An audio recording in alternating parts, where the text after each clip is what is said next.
अवधूत चिंतन श्री गुरुदेव दत्त. श्री स्वामी समर्थ. तुम्हा सगळ्यांचं या यूट्यूब चॅनलवर खूप खूप मनापासून स्वागत. स्वामी कृपेने तुमचा आजचा दिवस शुभ जाओ. स्वामी महाराज तुमच्या सर्व चांगल्या इच्छा पूर्ण करोत, हीच मी महाचरणी प्रार्थना करते आणि आजच्या व्हिडिओला सुरुवात करते. तर आजच्या व्हिडिओमध्ये आपण स्वामींचा अंगावर शहारे आणणारा एक भयान असा अनुभव बघणार आहोत. हा अनुभव शुभम दादांच्या आजोबांचा आहे. त्यांच्या शब्दात आजचा हा अनुभव आपण ऐकणार आहोत. तर चला या अनुभवाला सुरुवात करूया. तर ते दादा म्हणतात, ही घटना माझ्या आजोबांबरोबर घडली होती. बऱ्याच वर्षापूर्वीचा हा प्रसंग आहे. माझे आजोबा स्वामी समर्थांचे एक कट्टर भक्त होते. सदा त्यांच्या मुखी जय स्वामी समर्थ, श्री स्वामी समर्थ असा जप सुरू असायचा. या जपामुळे त्यांच्या आजूबाजूचे वातावरण सुद्धा नेहमी सकारात्मकतेने भरलेले असायचे. आजही हा अनुभव सांगताना आजोबांच्या अंगावर शहारे येतात. तो दिवस होता 17 मार्चचा. दुपारचे 12:10 झाले होते. अचानक घराचं दार वाजलं. दार उघडून पाहिलं तर जवळच्या किराणा दुकानवरचा एक मुलगा होता. तो मुलगा आजोबांना म्हणाला की तुमच्या भावाचा फोन आला आहे, चला लवकर. आजोबा घाई गडबडीत निघाले. दुकानवर पोहोचल्यावर त्यांनी चालू फोन उचलून कानाला लावला. समोरून आवाज आला, दादा, सुनंदाला बरं नाहीये, तू लवकर येऊन जा. सुनंदा ही माझ्या आजोबांच्या भावाची बायको. त्यांचा तो भाऊ 2 गाव सोडून राहायचा. आजोबा कोणतीही वेळ न दवडता लगेच भावाकडे जायला निघले आणि 3च्या सुमारास ते भावाच्या घरी पोहोचले. तिथली सगळी कामे आटोपल्यावर जेवण उरकले आणि परत यायला निघले. तोपर्यंत बरीच रात्र झाली होती. त्यांच्या भावाने त्यांना सांगितले की आता रात्रीच्या वेळेला का निघालास, उद्या पहाटे जा हवे तर.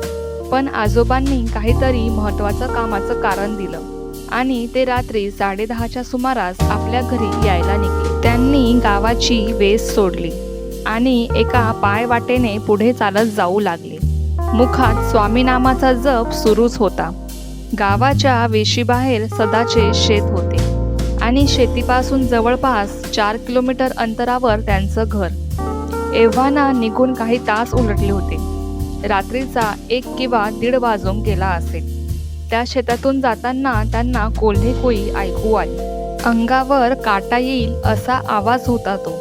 माळरान खूप मोठं होतं. गर्द झुडपातून रातकिड्यांची किरकिर सुद्धा ऐकू येत होती. त्यांनी अर्धे माळरान ही पार केले नसेल तितक्यात एका बाईच्या आवाजातील किंचाळी जोरात कानावर पडली. इतकी कर्णकर्कश किंचाळी त्या संपूर्ण माळरानात घुमली आणि त्यांना क्षणासाठी असे वाटले की आत्मा शरीर सोडून बाहेर येईल. जसे त्या किंचाळीचा आवाज आला आणि थांबला तसे त्या आवाजासोबतच सगळं काही शांत झालं. दूर होणारी कोल्हेकोळी, रातकिड्यांची किरकिर, सगळे काही शांत झालं होतं. त्या माळरानावर एक भयान स्मशान शांतता पसरली होती. आजोबा घाबरून जागच्या जागी स्तब्ध झाले. त्यांच्या तोंडातून एकही शब्द बाहेर पडत नव्हता. तितक्यात त्यांचे लक्ष समोर गेले आणि होता नव्हता तो त्राणही आता संपला होता. कारण समोरच्या अंधारातून एक स्त्री सारखी भासणारी आकृती त्यांच्याकडे पळत येताना त्यांना दिसली होती. तिचा पळायचा वेग अतिसामान्य होता. मोकळी केस, हिरवी साडी जी जागोजागी फाटली होती, हातात चुडा भरला होता, डोक्यावर कुंकू आणि सभोवताली एक वेगळंच प्रकाशाचं वलय होतं. लांबून तरी ती एक सवाशीण वाटत होती. ती अतिशय वेगात त्यांच्या दिशेने आली आणि काही काळाच्या आत अंगातून आरपार निघून गेली. हा सगळा प्रकार अवघ्या काही क्षणात घडला की त्यांना समजायलाही वेळ मिळाला नाही. आजोबांनी झपाझप पावले टाकायला सुरुवात केली आणि त्या भागातून बाहेर पडण्याचा प्रयत्न करू लागले. पण कधी रडायचा तर कधी ओरडायचा आवाज यायचा. ते माळरान जणू संपतच नव्हते. तितक्यात ती त्यांच्यासमोर येऊन उभी राहिली. आजोबा तिला गयावया करू लागले. रडू लागले आणि सांगू लागले की सोड मला. त्या बाईने नकारार्थी मान हलवली. आजोबा डोळे मिटून स्वामींचे नाव घेऊ लागले. जसे त्यांनी डोळे उघडले त्यांना दूरवर एका औदुंबराच्या झाडाखाली एक दिवा दिसला. तो दिवा पाहताच त्यांनी पुन्हा जोरात स्वामींचा नावाचा जप करायला सुरुवात केली. तसे ती बाई जोरजोरात ओरडू लागली. तसेच आजोबांनी तारक मंत्रसुद्धा म्हणायला सुरुवात केली. त्या माळरानावर जोरात वारा सुटला.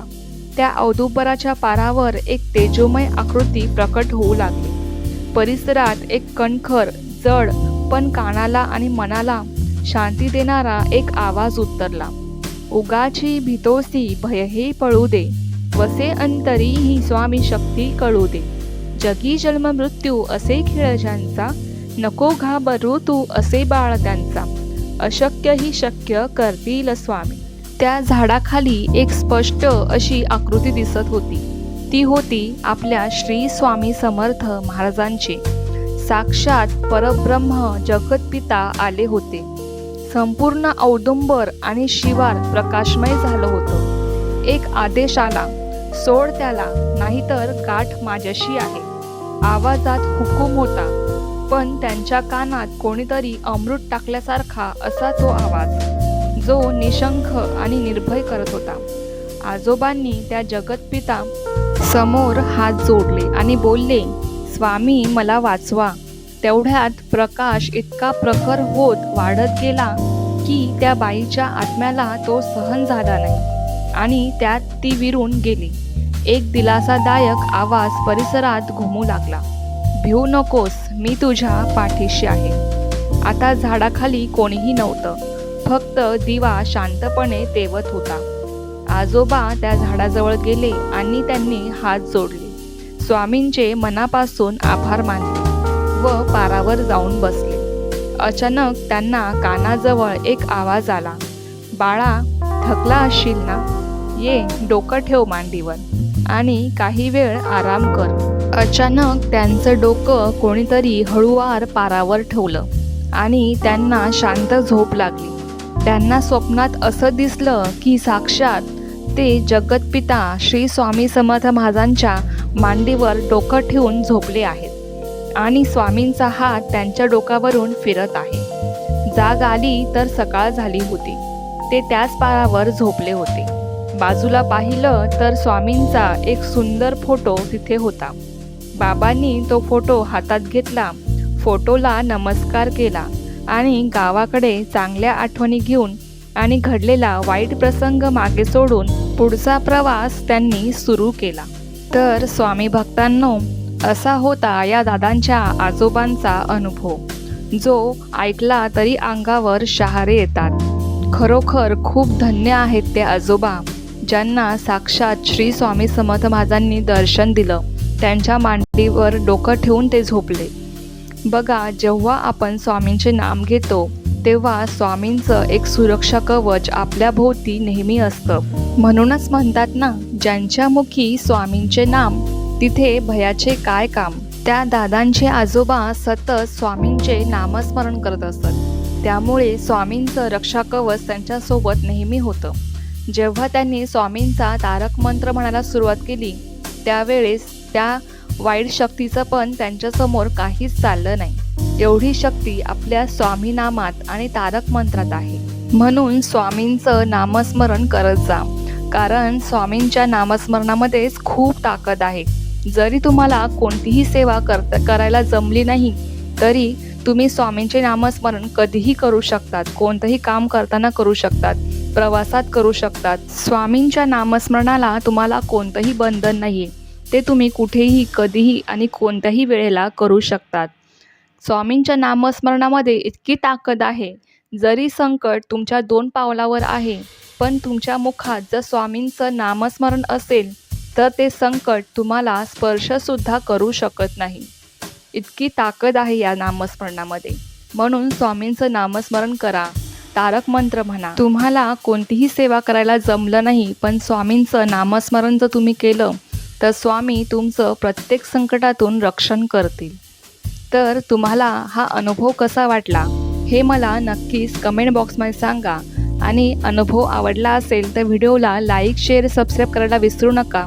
पुन्हा भेटू अशाच एका नवीन व्हिडिओसोबत. तोपर्यंत सर्वांना श्री स्वामी समर्थ. जय जय स्वामी समर्थ.